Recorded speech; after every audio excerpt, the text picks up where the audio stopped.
Log on, tune in, find out. Another good idea from Cambridge. I believe this is actually our last session of talks. We have an interesting panel this afternoon, so please do come back after lunch for the panel discussion. But we have our final two speakers. And so without further ado, let me introduce Matt Pratola. Thanks, Herbie. Okay, and I'll start off by saying that I have something in my talk that nobody this morning had in their talk and nobody this week has had in their talk, and that is a 3D movie. So everything's going 3D, so I'm really at the leading edge here. So anyway, I'm going to be talking today about calibration of computer model ensembles. And this is joint work with Steve Price, who's in the Fluid Dynamics and Solid Mechanics group at Los Alamos. He's the one who is our science collaborator. He works on modeling ice sheet flow and is responsible for this computer code that is probably the best one in the world at the moment. And Jim Gadiger and Dave Higdon, everybody knows this guy, I think, right? Who are with me in the stats group at Los Alamos. So just a brief introduction. I'll kind of describe a little bit about the applied problem, the motivating problem here, this SISM model, community ice sheet model. And that's where the 3D movie comes in, so we'd be happy to hear that. And then get on to calibration, a little bit about regular calibration, and then how we're looking at calibrating ensembles, and then some early results applying that to this SISM model. So this is pretty early work. I've only been working on this for the last month or so. So the whole idea of SISM is to model the flow of ice sheets, and you can think of ice sheets as kind of like frozen toffee. They really flow very slowly and deliberately. The movement is kind of over thousands of years. That's the kind of time scale you're usually dealing with. So historically, it was always thought that these things respond so slow to climate forcing that they couldn't possibly have, any significant or near-term impact on real-world things that might matter in terms of climate change.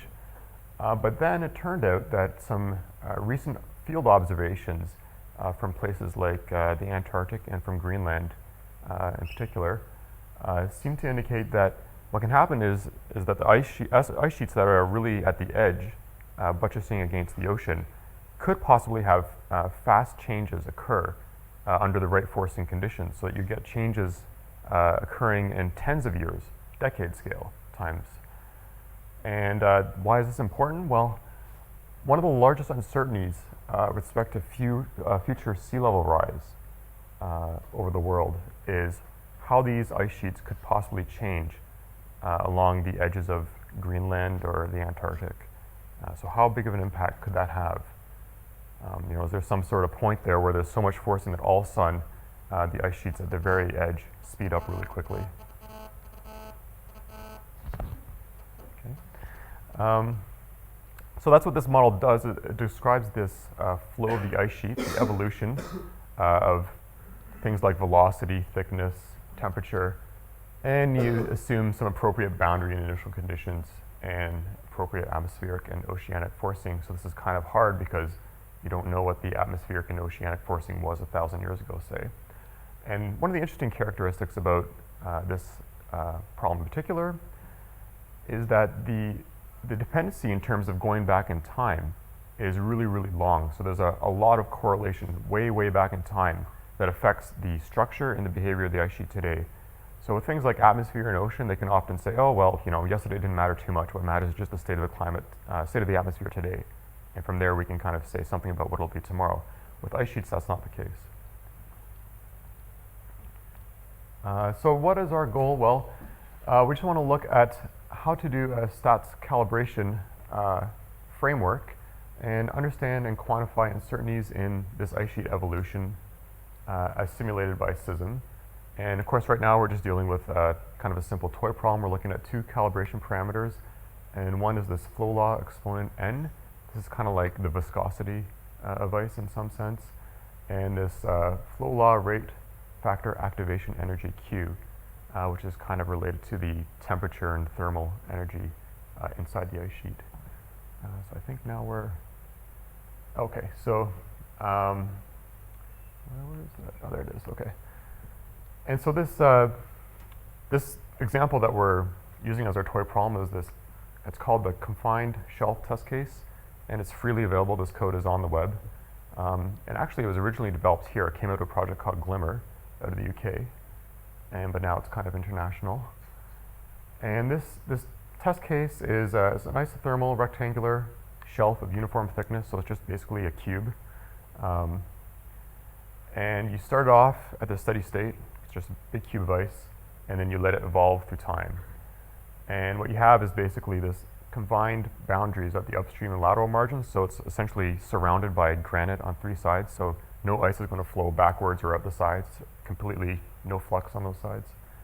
And it's open to the ocean at the downstream with some specified boundary condition for the ocean forcing. So ocean actually acts as a buttress against the ice and kind of holds it from flowing out, you know, as if there was nothing there. So the ocean does have an important effect.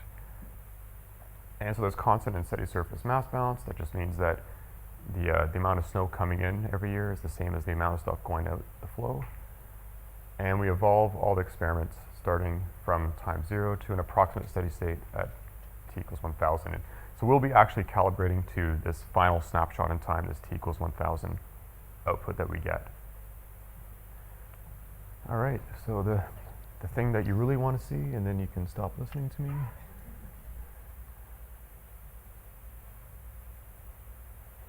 So I don't know if I can actually zoom this. Okay, well, that's not too bad. So like I said, let's see where it's starting, just that big block. And so this is the three sides of the rock, if you will, and the ocean's out here. And you can just see that as we step through time, the thickness is decreasing. It's flowing out into the ocean. And this is at one particular setting of those n, q calibration parameter settings. And the behavior is actually, it changes quite a lot depending on those settings. So generally when n is really small, it'll flow really slowly. So it'll just be kind of like nothing exciting happening. When n is really large, you can actually get the ice here kind of falling off. And this is what you see, if you've seen those movies or pictures where big chunks of ice just kind of fall off in the ocean. That's what's happening there. What sort of time scale is this represent? This is 1,000 years. Yeah. So the part of the problem that I'm not dealing with right now is, we don't actually start from this, right? That's really hard to get at, but that's 10 years down the road or whatever. Okay. That's not my talk. Let's just do this. Yeah. Let's Control L, right? Yeah. Okay. So I'm just going to represent the SISM output, that final snapshot in time at t equals 1,000 as eta of theta, where theta are the calibration parameters that we're interested in. And we're not going to be calibrating to thickness, actually. We're going to be calibrating to velocity, because velocity is actually the kind of measurement that they can take from satellite. They can't actually take, a thickness measurement of the ice sheet. And so I'm going to call my ensemble of SISM runs these chi-i's that are just runs at different settings of the parameters. And I'm going to, generate some field observations at some unknown to me, known to Steve, true value of the parameters, and add on some error process, and then try and recover those parameters and predict velocity. So we actually have 8 settings of theta, so 8 runs of the model, 8 members of our ensemble, at values of n between 1.5 and 4, and q between 40,000 and 80,000. So that's what we want to find out, is the original n and q. Oh, right. And so calibration experiments, why do we do them? Well, usually the real world process is too expensive or difficult or what have you to actually model and observe directly, or observe it as much as you might like. So instead we have a computer model that's generally motivated by physics or some mathematical model that they might believe represents reality to some extent. And it'll be easier to run the computer model, though still not completely cheap. And the idea of calibration then is to combine these computer model runs with limited field observations so that we can estimate these computer model parameters, which are important for scientists. They can usually understand better what's going on if they can estimate those parameters, to construct predictions of the real world process and quantify the various sources of uncertainty in doing all that. And everybody knows from this week and probably from well before that the popular approaches are things like Kenny O'Hagan, 2001, and Dave Higdon from 2004. And so just a general setup of a calibration experiment. This is not for any particular statistical approach you're using, just kind of throwing down the broad strokes here. So usually you'll model your observations as centered on the simulator at the unknown calibration parameter theta naught, plus some error process which may or may not include some account of discrepancy between model and reality. And you'll have your runs of the simulator, those chi-i's that I mentioned before, and you can also stack this as being this. So this is often called state vector in other literature, and I'm going to call this the augmented state vector when I kind of look at the chi-i's, which is the process concatenated with the theta i's. And so we'll have these model outputs, the x1 through xm, so m model outputs and n field observations. And we want to learn about these things. And we work in a Bayesian framework, so we want to estimate these, the posterior distribution of these parameters, so the measurement error process parameters, the calibration parameters, the process itself, and perhaps some auxiliary variables that may have to do with the particular statistical model you're using, or you may be doing a transformation of this computer model output into something else that involves some parameters, given the data you saw, and that's proportional to the likelihood for the data and your prior on those parameters. So I always like pictures. The idea in pictures is something like this, and these are a bit different than Dave's pictures. So what I do is I plot the model if we could actually run the simulator at as many settings of whatever parameters are going into it as we would like. So here, this is a one-dimensional calibration parameter theta, and this is a one-dimensional spatial temporal location variable, if you will. And that's the resulting simulator surface. And of course, we can't actually do that. We can run maybe, say, here 6 combinations of these inputs. And so those are the green dots there. And additionally, we'll have the real-world observations that lie somewhere in this space, we think. And here I've just simulated these things with IID normal error. So these two are lying above the surface, might be hard to see here, and this one's actually just peeking through.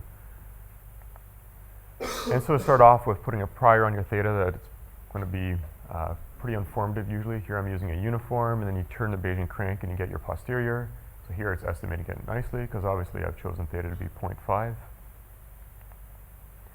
And you can also get draws from the posterior distribution of the process itself, the field process. And here I've plotted those in the model space, so you can actually see where the uncertainty is coming from. So the uncertainty is coming from the uncertainty in theta, that's the spread in this direction, and you're getting uncertainty in this direction because of the error process on your observations. And you're also getting uncertainty in the shape of these things. And here's the plot that you would usually see, right? You have the black line here, which is the truth, and the median, which you might take as your estimator, and the 0.025 and 97.5 quantiles of the posterior distribution. Now in ensemble runs, what we usually have is a setting where we can run the model at a particular calibration parameter, and we'll get real dense spatial temporal field out of it. So there's not a lot of need to work on uncertainty in this direction. It'll be a pretty dense grid of points that we get along the x-axis. But we can only run it at very few settings of the parameter itself. So for Bayesian calibration of ensembles, our model is going to look something like this: y equals hx plus epsilon.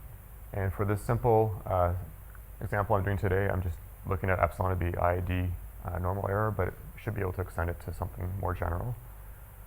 And h is just going to be something that maps this augmented state vector to the things you actually see in the world. So in the simplest case, it's just going to knock off those theta parameters and give you chi back. And so, okay, I already said this. I'm making a simple observational error thing right now. Now for the x's, I'm going to model those as IID draws from some normal distribution. So I am still using a Gaussian assumption here, but I'm not using the Gaussian process. So it has some mean mu x and some covariance sigma x. And then I'm placing conjugate priors on all these parameters. So my lambda y is going to be gamma, my prior on sigma x is going to be inverse Wishart, and my prior on the mean given sigma x is going to be normal as well. So with all these kind of standard normal set up, we can derive all the full conditionals. So my full conditional for the calibration parameter will be normal. Same for the chi's. I get a normal inverse Wishart for these two things here, and a gamma for the lambda y. And then I can sample the joint using Gibbs sampling. Although I do make the following convenient approximation, and that is that I approximate the posterior for mu x and sigma x as only depending on the simulator runs itself. So I kind of ignore this when I'm updating those things in my MCMC. And the reason why I do that is that then lambda m never changes. The draws change. You're getting uncertainty, you're getting randomness from the draws from the inverse Wishart. But this actual parameter into there doesn't change, which saves you computation because you only have to do the inversion or Cholesky of that once for the whole thing. So that helps a lot. Okay, so let's apply it to SISM. Here, as I said, we have m equals 8 model runs for our ensemble, and I actually normalize these things to normal 0, 1, just so I can be able to scale my priors in a simple way. And I got my two parameters that are in this theta vector, and I got my state vector chi at the t equals 1000 time point, which is the spatial velocity field. And I construct 4 field observations by adding IID normal error, and the truth was run at n equals 3 and q equals 60,000. And so I'm using non-informative priors in this setup. And here's what the true velocity field is. If I just look at the model output at the true setting, there's my median from the posterior distribution using this ensemble calibration setup, and the corresponding uncertainty interval from that posterior. So it's doing a good job here. It's kind of low on this side, and then it kind of catches up over here. But the uncertainty bounds are looking pretty decent. And this is the version 0.1 of the code, right? So and the corresponding results for estimates of the parameters. So Q, it's really doing a great job. Q is pretty easy to get at, actually. But N is the hard one. And here it's doing okay. It's a little bit shifted to the left there. But it's certainly got the right value in its range. So the interesting thing about N, as I was saying before, is that if you're over here, the behavior is of one form, and if you're over here, the behavior looks completely different, and there's some transition right around the area we're looking at. So it can be really hard to nail that down. Okay, so this looks like a pretty simple model, and the reason why I'm looking at it is if you talk to people in data assimilation and other areas, they're always doing this ensemble Kalman filter stuff. And so I'm interested in the connection between ensemble Kalman filter stuff and the calibration approaches that we do. So if you take all these parameters as fixed and known, which is the way the basic ensemble Kalman filter is written down if you look at a paper, and that's kind of similar but not identical to letting these parameters go like this in my Bayesian setup. Then the update step in the ensemble Kalman filter is sampling the same posterior distribution as I am here. The difference being that I can get as many samples from this posterior as I would like, so I can estimate it with whatever precision I want to spend on computing time. Whereas in the ensemble updates they use, they just map their 8 ensemble members into this new probability distribution. So you have a sample size of 8. So it's a pretty low dimensional, small sample size from that posterior that they get.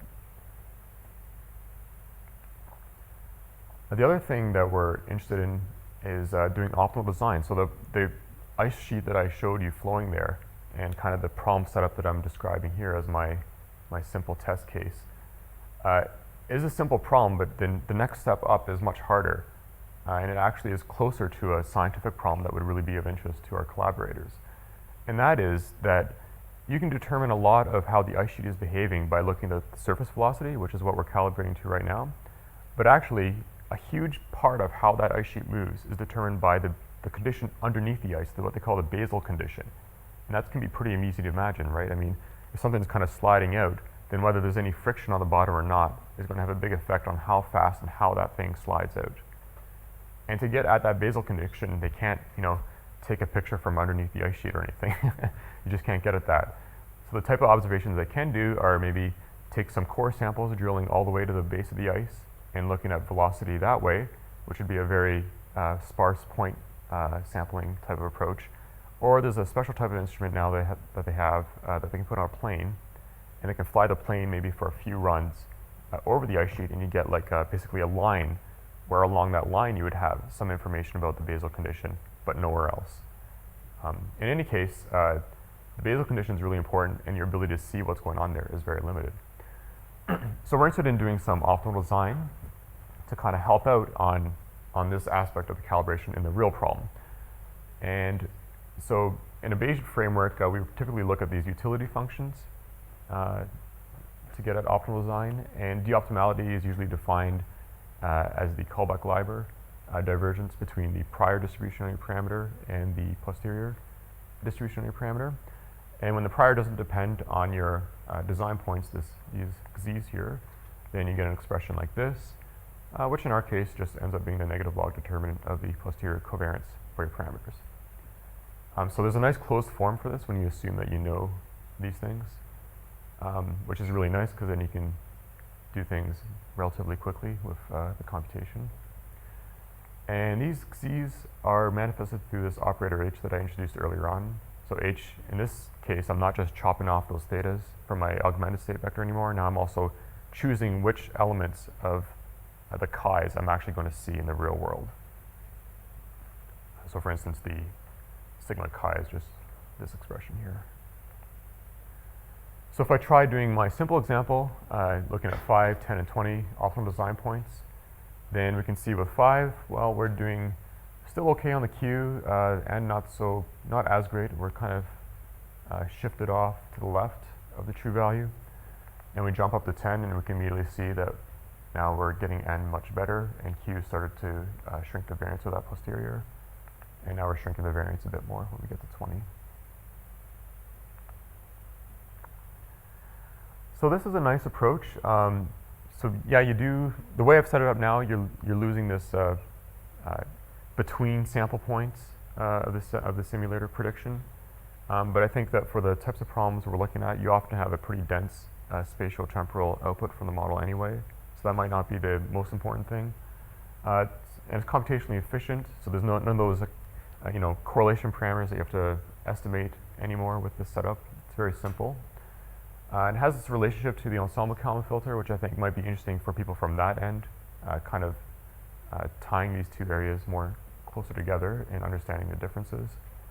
Optimal design is important capability for our problem going forward. And obviously, in terms of future work, I want to extend this to account for model discrepancy, which is very important, and also auxiliary parameters, which I said are things like, you might not, in another problem we're looking at, you don't actually have the ability to measure the thing that you're simulating in the real world. It's some transformation of the thing that your simulator outputs, and that transformation can have parameters inside it that you need to estimate as well. So there can be other things at play here in a more general framework. So yeah, that's it.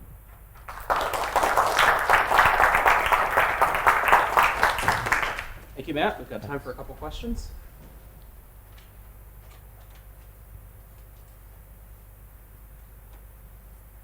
No questions? So I'll chime in. So I don't think I really understood the relationship between the KL discrepancy and de-optimality in this particular case.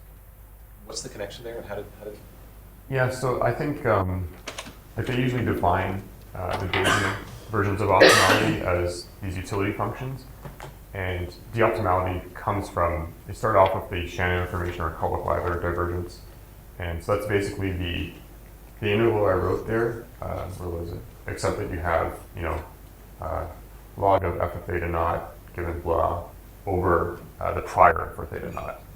But when the prior doesn't depend on the design, then this is the only part that matters.